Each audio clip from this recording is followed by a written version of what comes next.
When control slips, patterns emerge.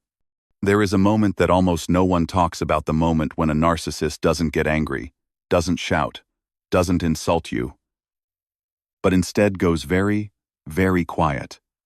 Something in their eyes changes. Not rage, not sadness, calculation. Because in that moment, something they depended on, more than love, more than connection, more than the relationship itself, has begun to slip away. That something is control. Most people believe the most dangerous time in a narcissistic relationship is when you're deeply entangled. But the truth is far more unsettling. The most volatile, unpredictable, and revealing phase begins after you start pulling back, when you stop explaining, stop chasing clarity, stop reacting the way you used to. When you don't even fully realize it yet, but on a nervous system level, you are already leaving. For a narcissist, control is not a preference, it is survival. It is how they regulate their emotions, how they protect a fragile sense of self, how they convince themselves they matter. When they can shape your emotions, your fear, your guilt, your hope, they feel grounded, powerful, real. So what happens when that power weakens? They don't suddenly become self-aware. They don't calmly reflect. They don't grow in the way movies and apologies suggest.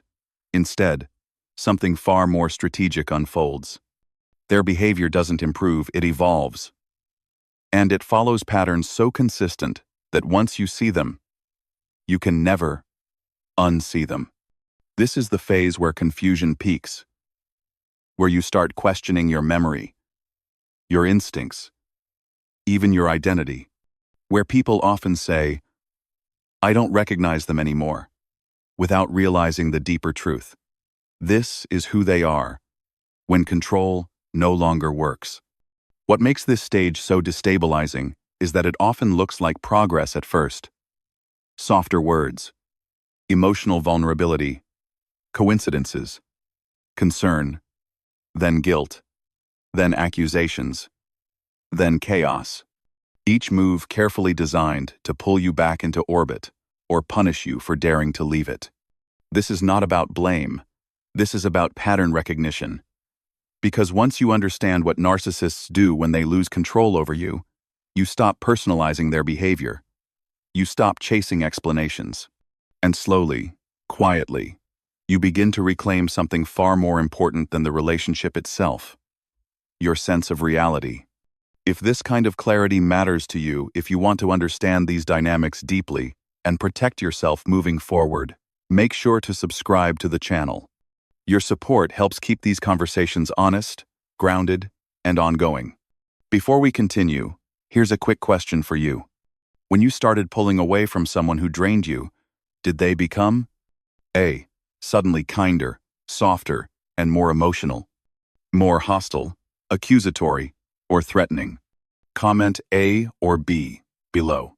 Your answer might reveal more than you think, and we'll break it down together as the story continues. Part 1. The illusion of repair, fake apologies, and sudden growth. When narcissists feel their grip weakening, the first move is rarely aggression. It is repair theater. This is the phase where they suddenly speak the language you begged to hear for years. Apologies arrive that sound thoughtful, reflective, even evolved. They may say they've been doing the work, that they finally understand how much pain they caused, that losing you forced them to confront themselves. And for a moment, it can feel almost miraculous. Emily experiences this when Daniel reaches out after weeks of silence. His message is calm, measured, nothing like the defensiveness she remembers. He acknowledges mistakes, not in detail, but in tone.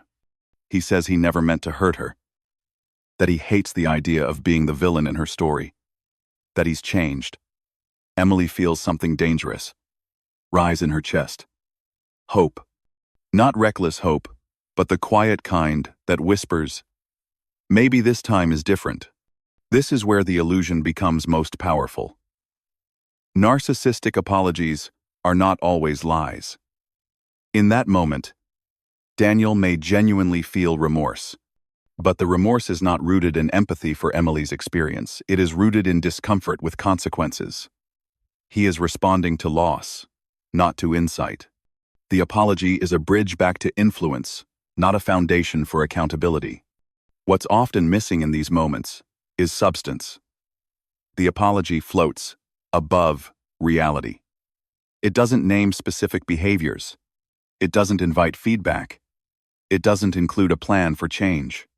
And most importantly, it doesn't withstand time, because real repair is slow, repetitive, and deeply uncomfortable. Performative repair is eloquent, emotional, and short-lived. Emily notices that Daniel's words are expansive, but his behavior is familiar. He speaks about growth, yet still avoids responsibility when challenged. He sounds reflective, yet becomes defensive when patterns are mentioned. The apology exists in isolation, unconnected to consistent action. And slowly, she begins to see the pattern she once missed. The apology arrives only when she has already pulled away. This stage is especially destabilizing because it exploits the survivor's humanity. Wanting to believe someone can change is not weakness. It is a sign of emotional depth. Narcissists understand this. They lean into it. They borrow the language of healing without doing the work of transformation. The shift that protects you is subtle but powerful. You stop asking, "Do they sound sincere?" and start asking, "Do I feel safe over time?" You stop measuring intention and start measuring impact. You learn that accountability is not a moment, it is a pattern. When you recognize the illusion of repair for what it is, something inside you settles, not into bitterness, but into clarity. Because real change doesn't need to convince you. It shows up quietly, consistently, and without urgency. Part 2. The comeback trap. Hoovering, charm, and strategic kindness. Hoovering rarely arrives loudly. It slips in softly, almost tenderly, wrapped in familiarity. This is the phase where the narcissist doesn't chase you with desperation, but invites you back with comfort. The tone changes. The urgency disappears. What replaces it feels calm, grounded, safe, and that is precisely why it works. When Daniel reaches out to Emily again, it doesn't feel like pressure. It feels like relief. There's no apology this time, no emotional confession. Instead, there's warmth. He remembers small details. He asks thoughtful questions. He speaks as if they are equals again, as if the chaos that once defined their connection belonged to another lifetime. Emily tells herself she's just meeting him as a person now, without expectations. But nostalgia has a gravity of its own. Hoovering pulls from memory, not reality. It resurrects the version of the relationship that felt magical, meaningful, irreplaceable. It reminds you of who you were when you felt chosen, special, deeply seen. And when you've spent months grieving the loss of that version of the relationship, the invitation back can feel like a second chance at something unfinished. What makes hoovering especially deceptive is that it often comes with improved behavior temporarily. Daniel listens now. He's patient. He doesn't interrupt. He shows up on time. He is, in many ways, the partner Emily always hoped he would become. But this kindness is not rooted in respect for her autonomy. It is rooted in the narcissist's need to restore a narrative in which they are desired and central. There is a subtle power shift embedded in hoovering. By returning, even cautiously, you signal that access is still possible, that the bond is not broken, only paused. For narcissists, this alone can restore a sense of dominance. And once that dominance is felt again, the urgency to maintain the illusion fades. Another layer often goes unnoticed. Hoovering can be punitive. If you were the one who pulled away, the narcissist may seek to draw you back, only to reassert control later through withdrawal, devaluation, or even a sudden discard. The goal is not reconnection, but correction. A reminder that you don't leave them, you are allowed back in. Emily begins to notice this shift when Daniel grows subtly dismissive again. Small boundaries are tested. Old patterns peek through. The kindness becomes conditional. And slowly, she realizes that what felt like healing was actually a pause in the cycle, not an exit from it. The insight that breaks the spell is difficult but liberating. Missing someone does not mean they are safe to return to. Longing does not rewrite history. Hoovering feeds on unresolved grief, not mutual growth. When you stop confusing familiarity with safety, the trap loses its power. And in that moment, choosing yourself no longer feels like loss, it feels like clarity. Part 3.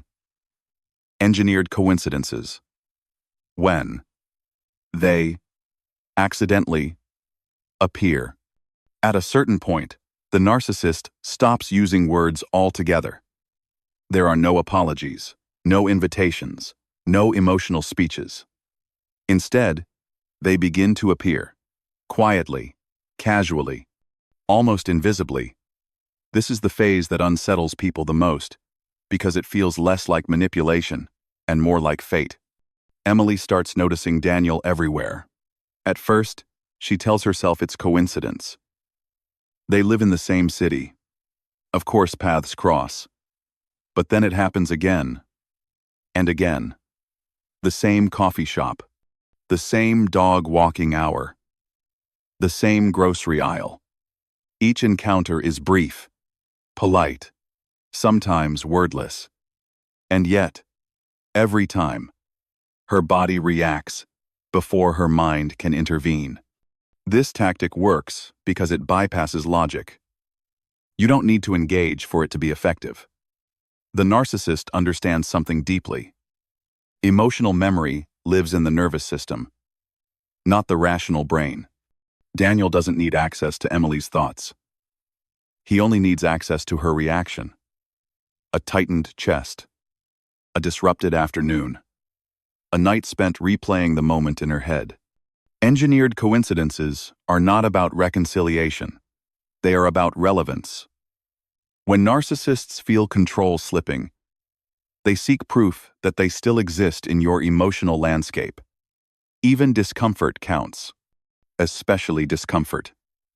Silence would mean indifference, and indifference is the one thing they cannot tolerate. What makes this phase particularly destabilizing is its subtlety. There is nothing to confront, nothing overt to point to. After all, he didn't say anything. He didn't do anything. And yet, something keeps being taken from her sense of safety in ordinary spaces. This is emotional hijacking without conversation, a reminder that they still have the power to intrude without invitation, that your healing has not yet made you invisible to them. But there is a shift that begins here. Even if it doesn't feel like it yet, Emily starts to notice that her reaction is information, not instruction. Her nervous system is responding to a history, not a present threat. She begins grounding herself in the moment, feeling her feet on the ground, her breath slowing, her body settling. The spell weakens. You do not owe access because someone shows up. Shared space is not consent. Recognition is not responsibility. When you stop assigning meaning to their presence, the encounter loses its charge. Eventually, the narcissist moves on. Not because they have grown, but because the supply has dried up. And when your emotional world no longer reacts to their proximity, something powerful happens. They fade. Not all exits are loud. Some are quiet victories, one in grocery aisles, sidewalks, and moments where you choose to stay present in your own body rather than pulled back into theirs. Part 4. Weaponizing empathy, guilt, victimhood, and emotional blackmail.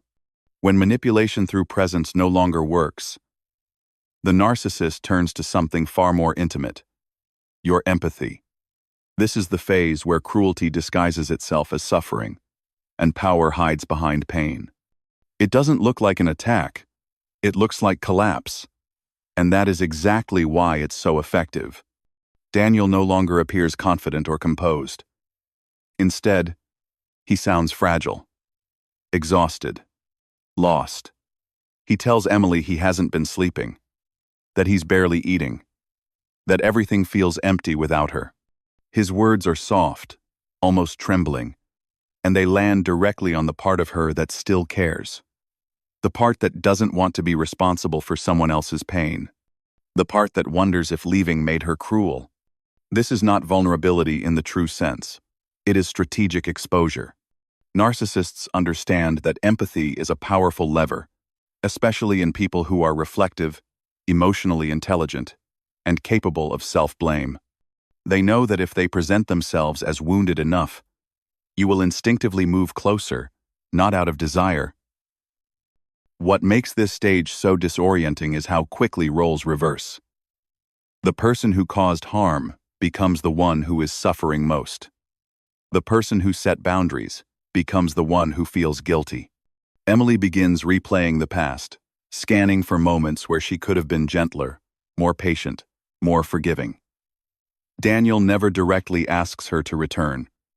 He doesn't have to. His pain makes the request for him. This is emotional blackmail without threats. The message is subtle but clear.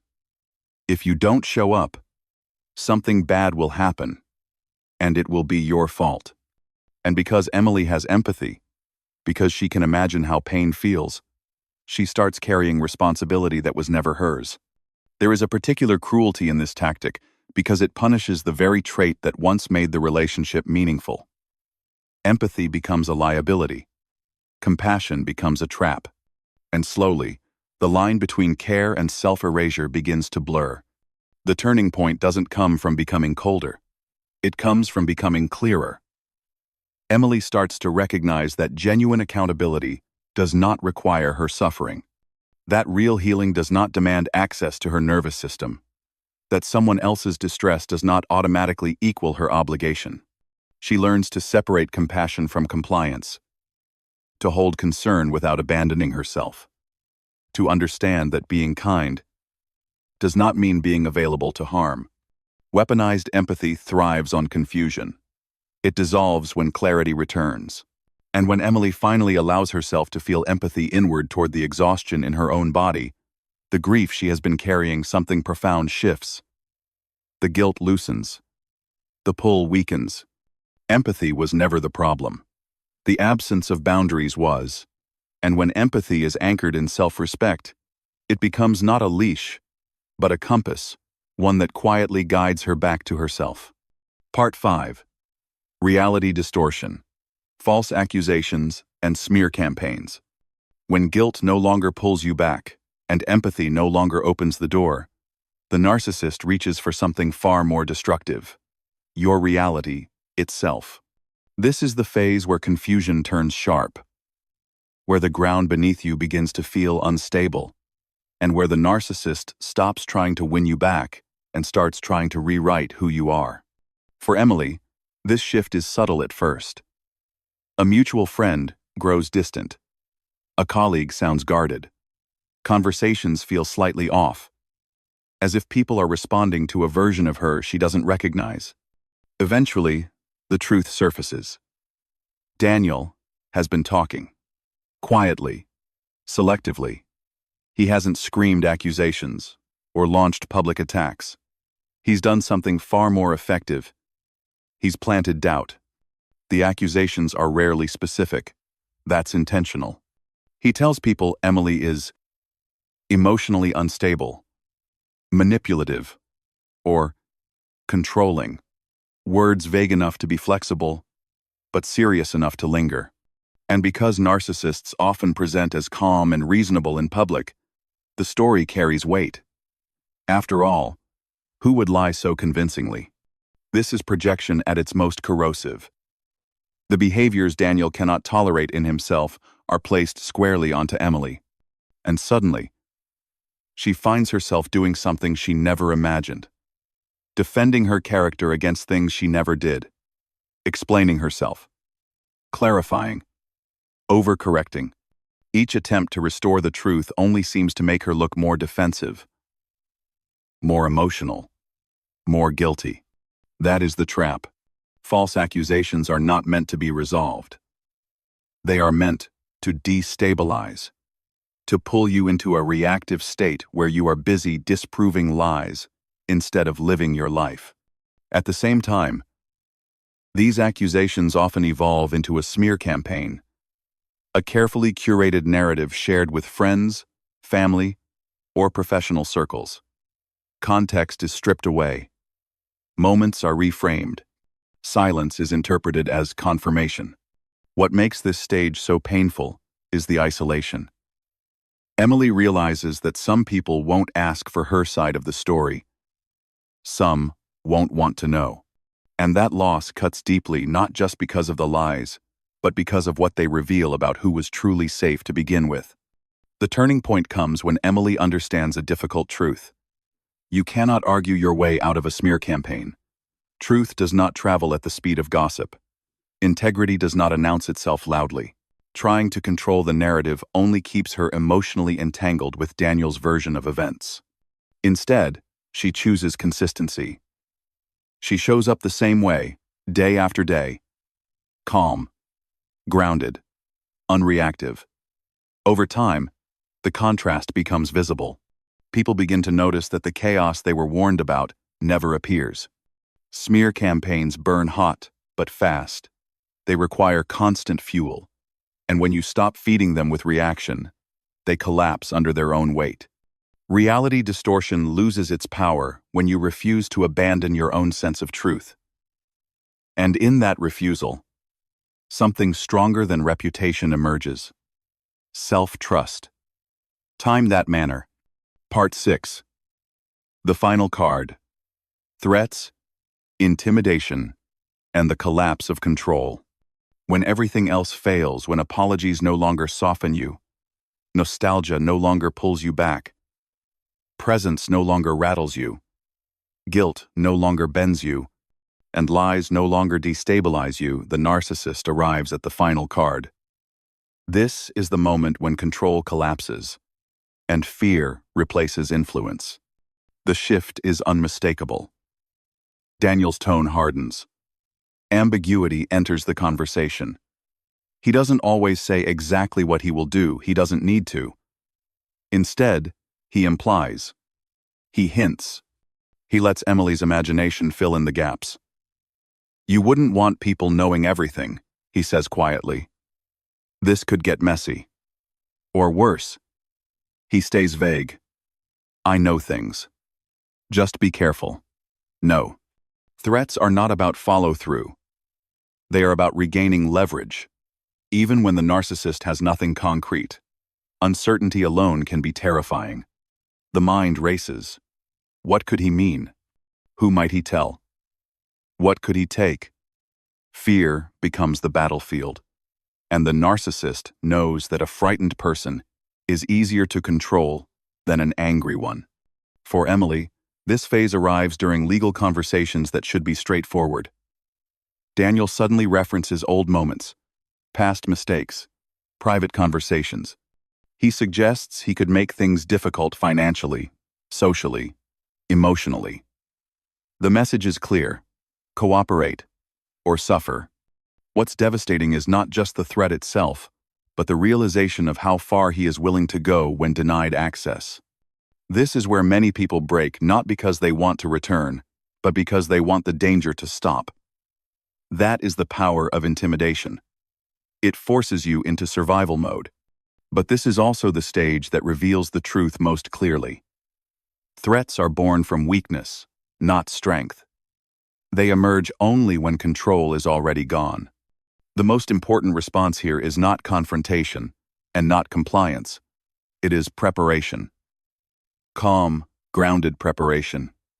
Emily begins documenting everything. She seeks professional advice. She tells trusted people what is happening. She stops negotiating emotionally and starts protecting herself practically. The fear does not vanish overnight, but it no longer rules her decisions. What narcissists do not expect is steadiness.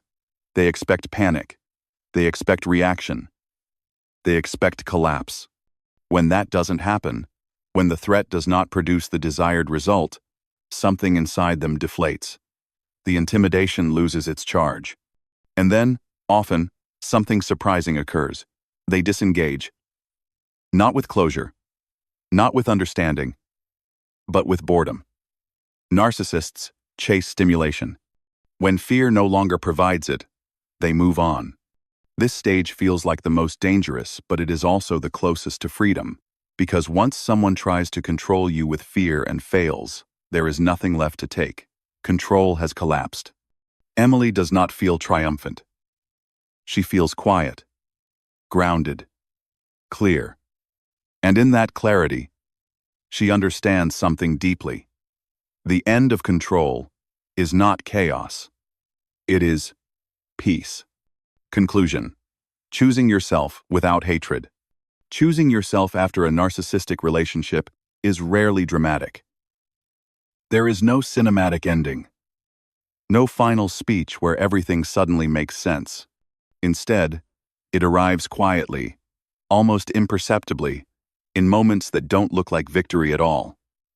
It shows up as a deeper breath, a longer pause before responding, a growing sense that you no longer need to explain your reality to someone who is committed to misunderstanding it. For Emily, the end does not feel like triumph. It feels like stillness. Daniel no longer dominates her thoughts. His voice no longer echoes in her decisions. The chaos that once felt all-consuming has lost its gravity. And in that quiet, she begins to understand something she couldn't see before. The goal was never to win, expose, or punish. The goal was always to return to herself. One of the most profound myths survivors struggle with is the belief that healing requires hatred, that strength must be sharp, that closure comes from confrontation. But hatred keeps the nervous system alert. It keeps the story alive. And confrontation, more often than not, keeps you tied to the very dynamic you are trying to escape. What Emily learns is that indifference, not anger, is what loosens the final knot. Choosing yourself does not mean denying what happened. It means no longer organizing your life around it. It means accepting that someone can harm you deeply without ever fully understanding or admitting it. It means releasing the hope that clarity will come from them and allowing clarity to arise within you instead. There is grief in this stage. Grief for the person you hoped they could be. Grief for the version of yourself that stayed too long. Grief for the time and energy that went into surviving instead of living. But grief, when honored, transforms. It stops pulling you backward and starts anchoring you forward. Emily no longer asks why Daniel did what he did. She asks better questions now. What feels peaceful in my body? What aligns with my values? What kind of relationships allow me to stay whole? These questions don't demand answers right away. They create space. And in that space, trust slowly rebuilds trust in herself. Freedom after narcissistic abuse is not loud. It does not announce itself. It is found in ordinary moments that no longer feel heavy, in laughter that comes easily, in decisions made without fear, in the realization that you are not responsible for managing someone else's instability. The end of this story is not about Daniel. It never was. It is about Emily standing in her own life, no longer pulled by guilt, fear, or unfinished explanations. It is about choosing self-respect over resolution, peace over proof. And that choice, made quietly, consistently, and without hatred, is where true healing begins. Emily's story is not unique, but it is deeply revealing. What begins as a confusing, emotionally draining relationship slowly unfolds into a clear pattern once she starts pulling away. At every stage, Daniel's behavior shifts, not toward healing, but toward regaining control. When apologies fail, charm appears. When charm loses power, presence intrudes. When presence no longer works, Empathy is exploited. When empathy dries up, reality itself is attacked. And when even that fails, fear becomes the final weapon. What Emily comes to understand, often painfully, often slowly, is that none of these behaviors are about love, misunderstanding, or communication. They are about control. The most important turning point in Emily's journey is not when Daniel leaves her alone, but when she stops organizing her inner world around him. She learns that clarity does not come from getting answers, confessions, or closure from someone committed to distortion. It comes from recognizing patterns and choosing herself anyway. Healing, she discovers, is not dramatic. It is quiet. It looks like consistency instead of chaos. It feels like calm instead of adrenaline. And it requires something far more difficult than confrontation. Letting go of the hope that someone else will finally make it make sense. The deeper lesson in this story is that narcissistic dynamics are not sustained by strength, intelligence, or even love, but by access to your emotional reactions. As long as someone can provoke fear, guilt, confusion, or hope on demand, they remain psychologically relevant. When that access ends, the dynamic collapses. This is why boundaries feel so threatening to narcissists and so liberating to survivors. Boundaries are not walls meant to punish. They are structures that protect your sense of reality. Applying this lesson to your own life starts with a shift in focus. Instead of asking, "Why are they doing this?" ask, "What does this pattern cost me?" Instead of trying to prove your truth, practice living it consistently. Instead of waiting for accountability, invest in self-trust. Pay attention to how your body feels around certain people. Notice whether interactions leave you clearer or more confused, calmer or more anxious. Over time, these signals become reliable guides. Most importantly, understand this. Choosing yourself does not make you cold, cruel, or selfish. It makes you honest. You can have compassion without compliance. You can forgive without reconnecting. You can move on without hatred. True healing is not about winning a psychological battle. It is about reclaiming your life. Disclaimer: this video is for educational and informational purposes only. It is not a substitute for professional diagnosis, psychological evaluation, or therapy from a licensed mental health professional. Before we end, here's a quick question for you. When someone in your life reacts badly to boundaries, do you tend to A. Explain yourself more and try to keep the peace? B. Step back and protect your emotional space? Comment A or B below. I'd also love to hear your perspective. What part of Emily's story resonated with you most? What insights or experiences would you add? Share your thoughts in the comments so others can learn from them too. If this content helps you see things more clearly, please consider subscribing to the channel. Your support keeps these conversations going and motivates us to create more thoughtful, healing-focused content in the future.